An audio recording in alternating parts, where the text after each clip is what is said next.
Welcome to Life and Faith from the Centre for Public Christianity. I'm Simon Smart.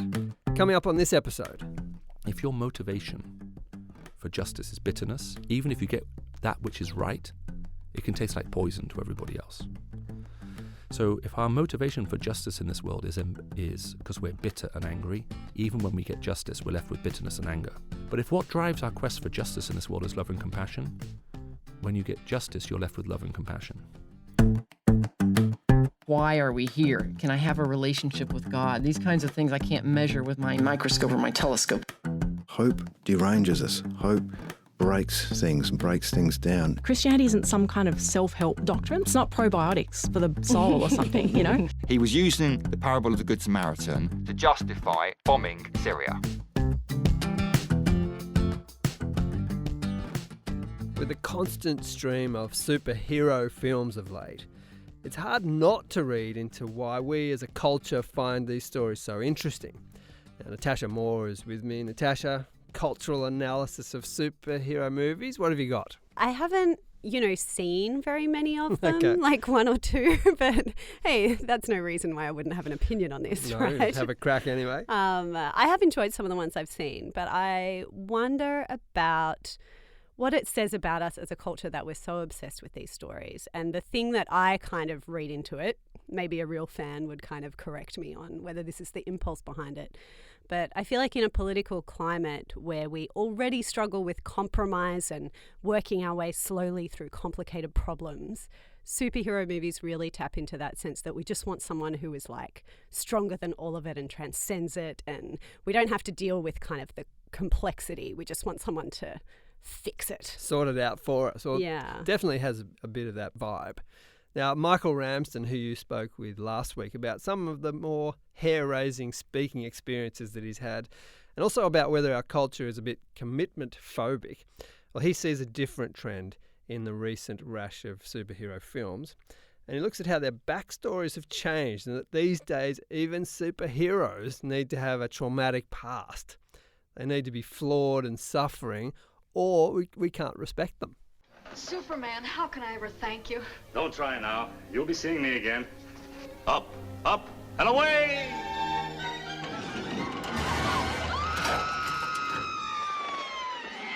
God, look up there. What the hell is that? Easy, miss. I've got you. You've got me! Who's got you?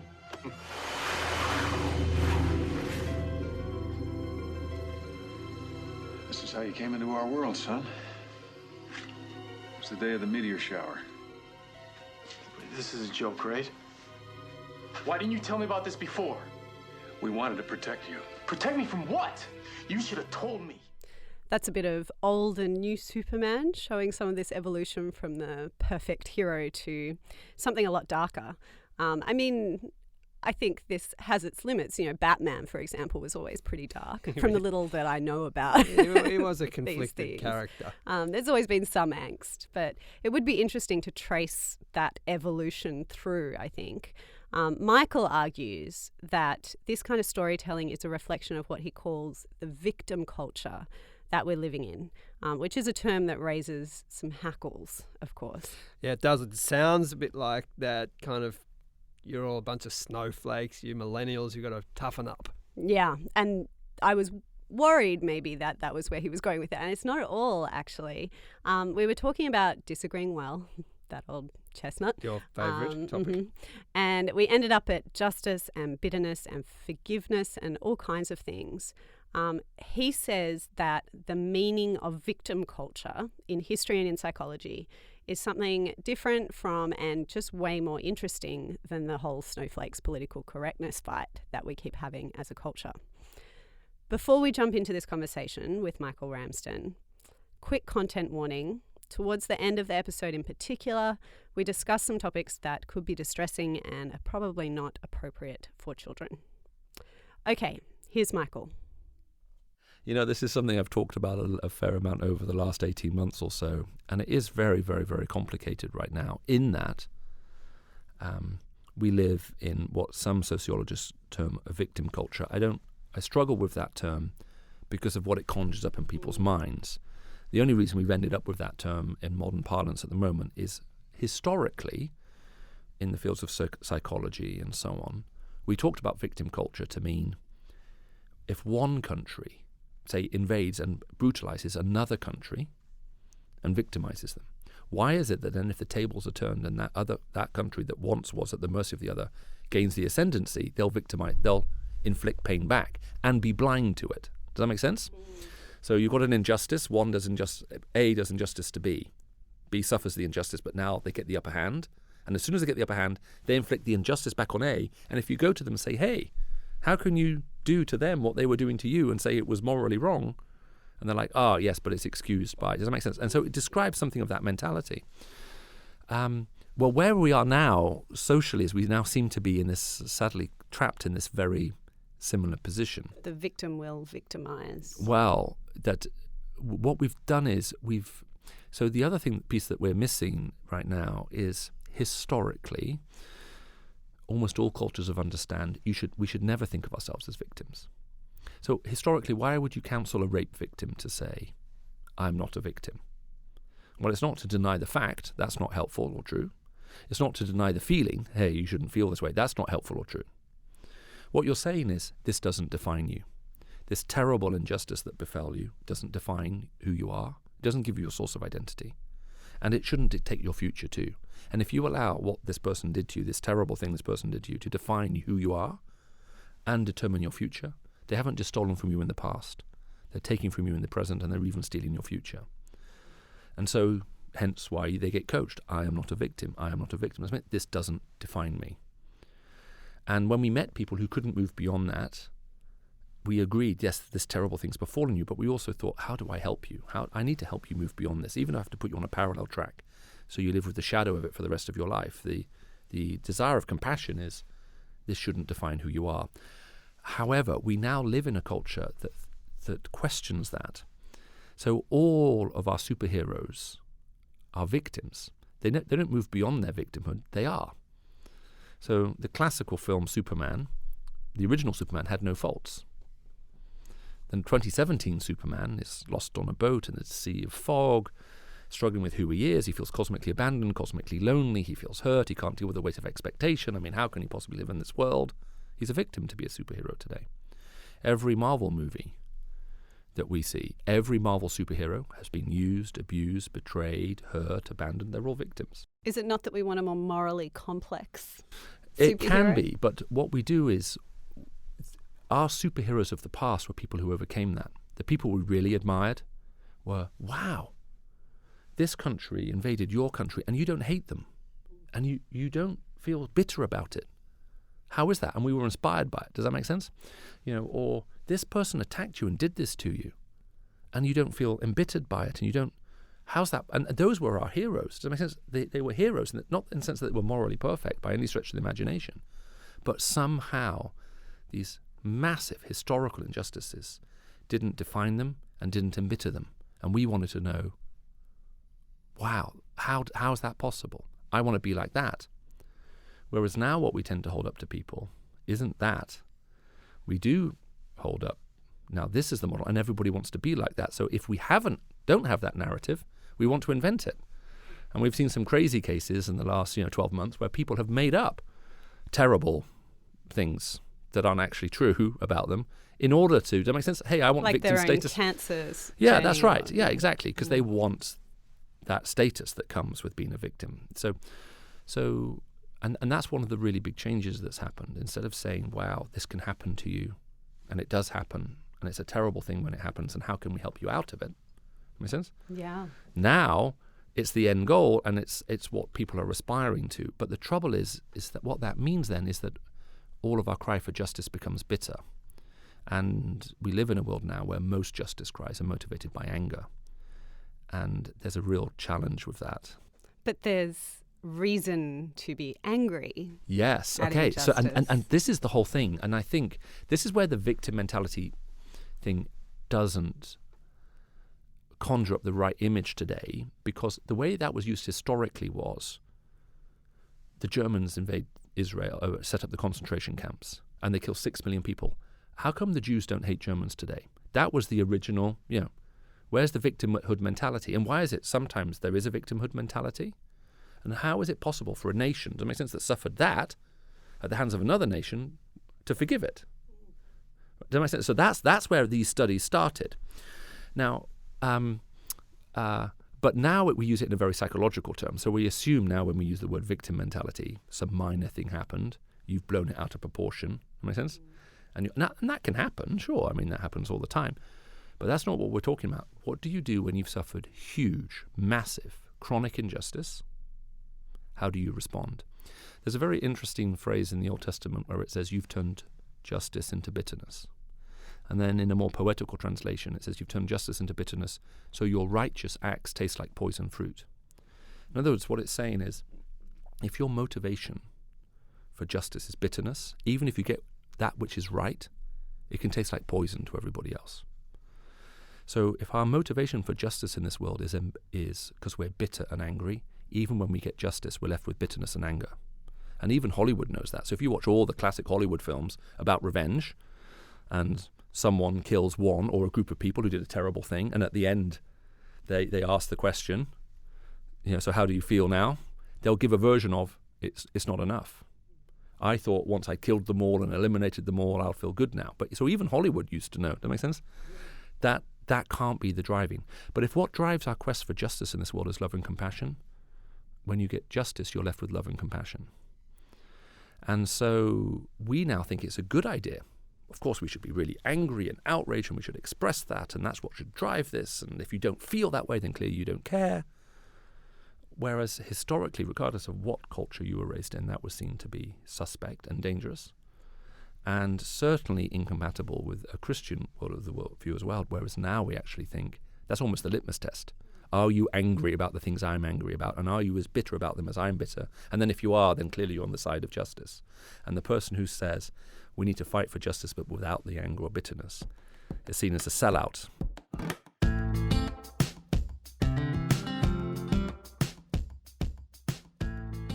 You're listening to part 2 of Natasha's interview with Michael Ramsden, who's a speaker and thinker and one of the founders of the Oxford Centre for Christian Apologetics. Today we're talking injustice and victimhood, bitterness and healing.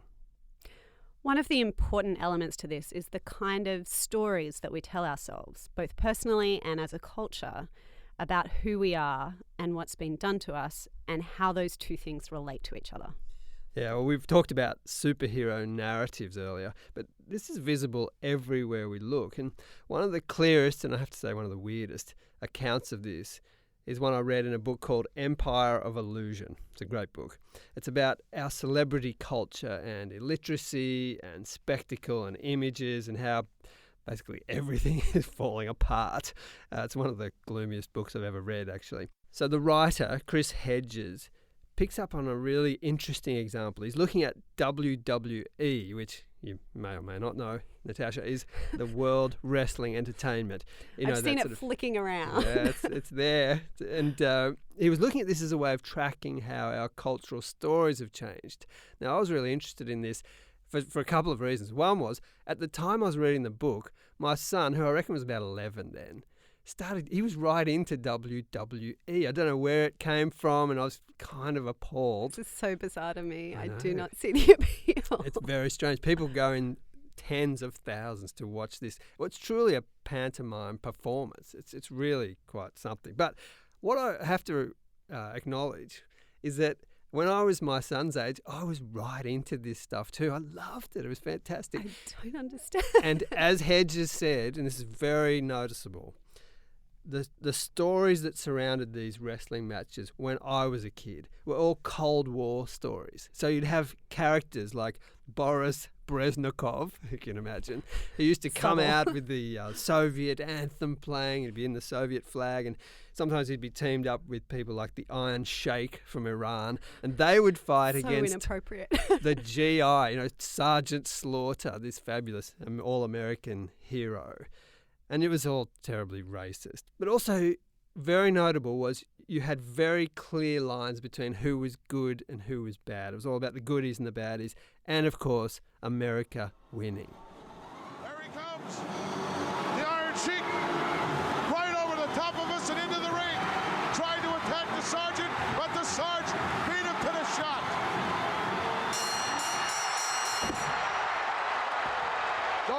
Sergeant Slaughter was ready for that.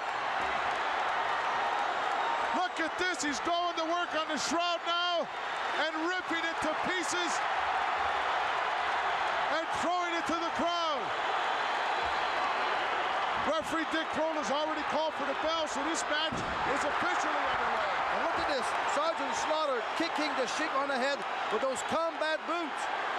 Everyone is on their feet, no one has sat down yet. Fast forward a few decades, and the WWE storylines have changed hugely.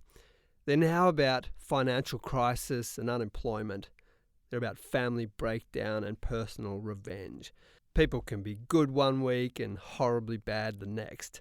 And these are stories that reflect the painful realities of the everyday lives of the audience. Now, Hedges says the new WWE is representative of the cult of victimhood. I had some follow-up questions for Michael Ramsden about this victimhood stuff and why it matters what stories we're telling ourselves, whether that's in wrestling or otherwise in culture. He talks about how being a victim now confers status and whether we choose to make the injustices that we've suffered core to our identity. He gave that example earlier of Jewish people not hating Germans, not making the Holocaust central to their identity. But I wanted to know, is he suggesting that we should minimise or just kind of get over these real wrongs that have been done? I mean, in a lot of ways, the Holocaust has been incorporated in quite a profound way into the identity of a lot of Jewish communities. And surely I would say that that's appropriate. The whole thing about this is not about trying to deny something. There's a concept which might be helpful here. Is in some circles it's called chosen trauma, which sounds really weird. How do you choose your trauma? And what it means by that is, if an individual or a nation suffers a massive injustice, does it incorporate it into its core identity or not? Now, post the Second World War, there was a very strong movement amongst Jewish to say, this doesn't define us. That makes sense? We're not going to, and you just look at what's happened since then. In one sense, it's really remarkable. It's not that it's been forgotten. That makes sense? It's just that the response to it, in many ways, is remarkable. And chosen traumas are things, therefore, which we take present injustices or historical injustices and we incorporate them into our core identity. And that's what we carry. One of the most arresting examples of that is way back in the 1400s. There was a series of battles around Kosovo, and one of the princes from Kosovo was killed in a battle. And the people wanted their hero back, and they were denied the body. And this became part of their folklore. They sang about it. They told stories about it. It was passed on from generation to generation. And when 500 years later, the Austro-Hungarian Empire was now in control of that part of the world, the rulers from Kosovo then made the application, can we have the bones returned to us? We want to bury them here. And the answer was no. And so in order to avenge this historical injustice, 500 years of this felt injustice, on the anniversary of their prince's death, they sent out an assassin and assassinated Archduke Franz Ferdinand and started the First World War. To the day. At the 600th anniversary of that same event was coming up, a guy called Slobodan Milosevic came to power. He promised the people if it was the last thing he ever did, he would have the bones returned and he would be buried in Kosovo. He toured the bones, in the casket, around the country, saying we will never allow this injustice to befall us again. And to the day, on the 600th anniversary of this injustice, is when their genocide began. To the day. So this is the whole thing, the danger, if you like, about what are called these chosen traumas. Is, look, there's no denying, does that make sense? Some communities around the world, people around the world have suffered injustice. As a matter of fact, if you want to make it really complicated, nation-states are a relatively new idea. You go back far enough in history, you had city-states by and large. Does that make sense? That's what we were. So most countries you see, you can go back 200 years, 500 years, 1,000 years. You keep rolling back the clock, you're going to find a whole bunch of tribes who, through intermarriage and conquest and various other things, eventually formulated into a group of people. So those historical injustices go back thousands of years. I mean, you asked earlier where I was from, and my mother's from Cyprus. I mean, our country's been under foreign occupation by the Persians, the Medans, the Babylonians, the Egyptians, the Assyrians. I mean, you name it. It's been part. Mark Antony gave it as a love gift to Cleopatra. I mean, it's one thing to give a woman flowers and a diamond, another thing to give her a country. I mean, he handed over a whole nation. Here, I love you. Here, to have this country and these people. And sadly, with what happened in 1974 when the Turkish army came in, it's the last divided capital city in the world. So Greek Cypriots are great at competitive victimhood because someone says, hey, my people were enslaved 500 years ago and that explains us today. And their response is, we've got thousands of years. We can go back 3,500 years. But it's not healthy. And it doesn't actually really help either. And the question is, how should I feel about Turkish people? Since I'm from the south, should I hate them, therefore? I mean, they're sitting on land that used to belong to my family and they've even built hotels on it. So it may be hard at times. Does that make sense? Internally. So the question is, for me, yes, I'd love to see justice happen there and the right thing to be done. But should it be driven by hatred? And should I hate the later generations? Or am I going to reach out in love and compassion? And this is the whole thing. People would say, yes, but if you reach out in love and compassion, that means that you excuse it. And the answer is no. These are people, and I value them, and they have to be treated in a certain way, even if I disagree with them. And even if I want to see some kind of justice come about. But there's no point, does that make sense, me bringing bitterness into this. But it's a very powerful motivator, because if I make lots of people feel embittered, maybe I can start a war. But so I think that's now the world we're living in. What's happened is there's been this radical re-understanding of what beautiful justice looks like, which is why in the past we lauded Nelson Mandela and thought, wow, what a hero. And now some people today would say, no, he failed. He should have capitalized on the bitterness and brought around bloodshed. That would be a better outcome. And so that's a sad thing. Well, this is my other question. And actually, because I go into schools sometimes and speak about freedom of speech and disagreeing well and forgiveness and this sort of thing. And students ask me, they say, but is what you're saying that the victims are the people who have to do something? Wow. It's a double, the onus is on them. This isn't fair. And here's two very interesting things. I think there are two different things here. I think there is a particular Christian challenge here, which is why when the church fails at this, it's really sad.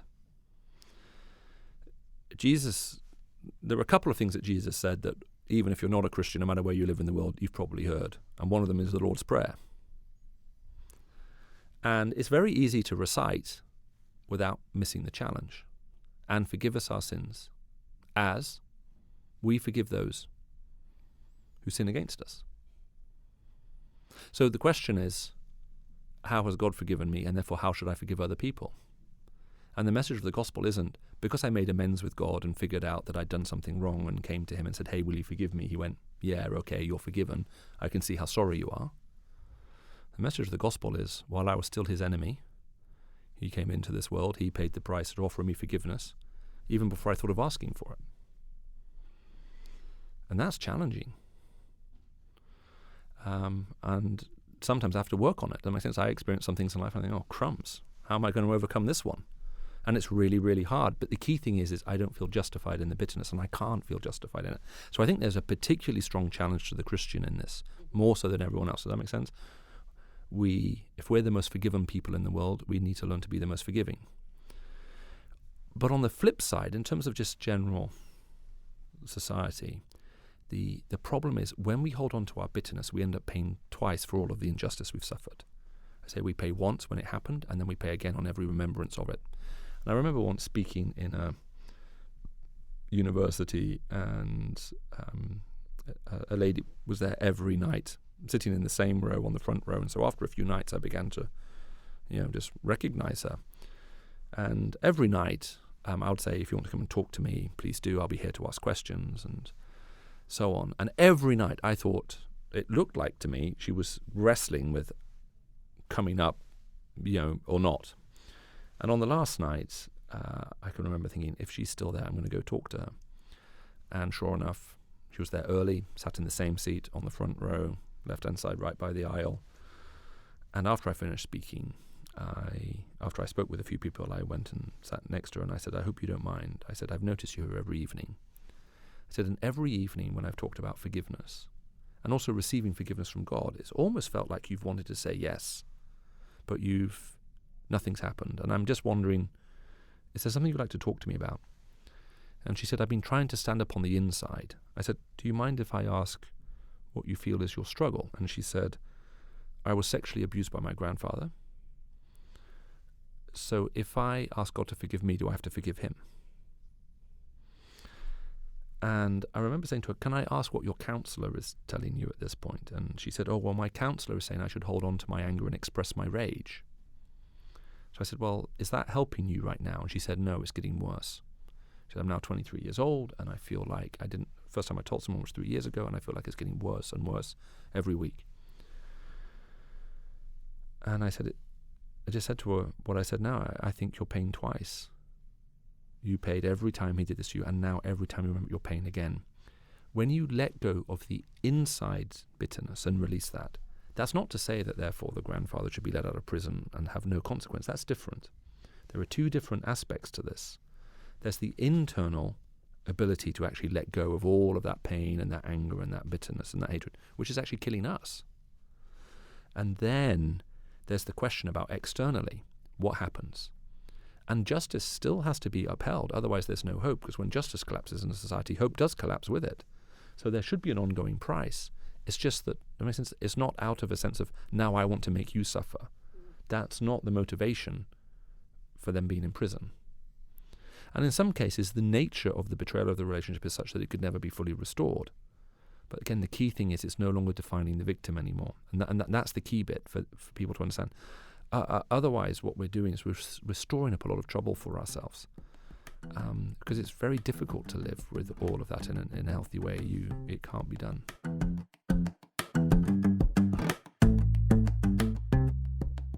This has been part 2 of Natasha's interview with Michael Ramsden. If you missed part 1, why not go back and listen? In that conversation, you learn a lot about his personal story, like the time he found himself in the middle of an Australian leadership challenge between Prime Ministers Tony Abbott and Malcolm Turnbull. As always, we'd love you to subscribe to Life and Faith, leave us a rating or review, and let people know if you liked this episode and you think they would as well. Next week. When I was in the mission, we weren't allowed to speak our language, but the missionaries, I thought they were pretty smart. They taught us choruses in language. But I put one together with Pitjantjatjara, wasn't it? Mm. I heard these Māori people singing, and I said, can I put Aboriginal words to that? And they said, go ahead and do it. And this is it. We're going to sing it for you. You started us now.